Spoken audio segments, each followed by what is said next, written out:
है कि mob lynching को रोकने की बजाय सत्ता में बैठे लोग आग में घी डालने का काम कर रहे हैं। उनकी जुबान से ऐसी बातें निकलती हैं जो नफरत को और बढ़ावा देती है।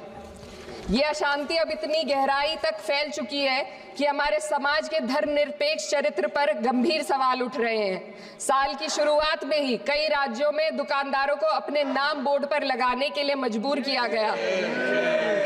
इसे सेहत और सुरक्षा के कानूनों का हिस्सा बताया गया, मगर असल मंशा कुछ और थी। ये कदम खास तौर पर मुसलमान दुकानदारों को निशाना बनाकर उठाया गया ताकि उनकी रोजी रोटी पर चोट की जाए। पिछले हफ्ते मुरादाबाद में एक मुस्लिम डॉक्टर को हिंदू बहुल्य मोहल्ले में घर खरीदने पर विरोध झेलना पड़ा। वजह बताई गई कि इससे मोहल्ले की सामाजिक शांति बिगड़ जाएगी। अब आप ही बताइए, क्या ये वजह सही है, जायज है? असल में ये छोटी बड़ी घटना इस बात का सबूत है कि सांप्रदायिकता को बढ़ावा देने वाले बयान और नीतियां हमारे समाज को अंदर से खोखला कर रही है।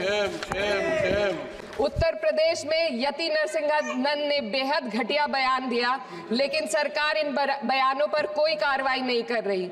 हेट स्पीच न केवल जनमानस के विचारों को प्रदूषित करती है, बल्कि इससे अब संवैधानिक पदों पर बैठे लोगों को भी प्रभावित कर दिया है। अभी हाल ही में माननीय उच्च न्यायालय इलाहाबाद के माननीय न्यायाधीश ने ऐसे बयान दिए जिसका संज्ञान खुद सुप्रीम कोर्ट को लेना पड़ा। संविधान के अनुच्छेद 29 और 30 ने अल्पसंख्यकों को उनके मजहबी और सांस्कृतिक हक दिए हैं ताकि वो अपनी पहचान को बचा सके और अपने संस्थान चला सके, लेकिन आज उन्हीं हकों पर हर तरफ से चोट की जा रही है।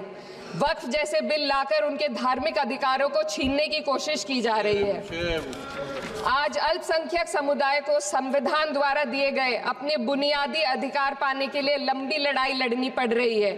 ऐसे कई मामले अदालत ने न्याय देकर संविधान की रक्षा की है, लेकिन अदालती प्रक्रिया में जो समय लगता है उसकी वजह से देश के सामाजिक ताने बाने को भारी नुकसान उठाना पड़ता है। मिसाल के तौर पर इलाहाबाद हाई कोर्ट ने 2004 के मदरसा एक्ट को रद्द कर दिया था, जिससे मदरसों के संचालन पर सवाल उठे। हालांकि सुप्रीम कोर्ट ने बाद में इस फैसले को पलट दिया और एक्ट को वैध करार दिया, लेकिन इस प्रक्रिया में जो समय लगा उसने अल्पसंख्यकों को बेचैनी और संघर्ष के दौर में डाला है।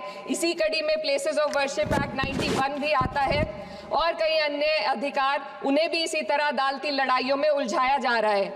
ये स्थिति न केवल अल्पसंख्यकों के अधिकारों की राह में रुकावट है, बल्कि justice delayed is justice denied जैसी कहावत को सिद्ध करती है।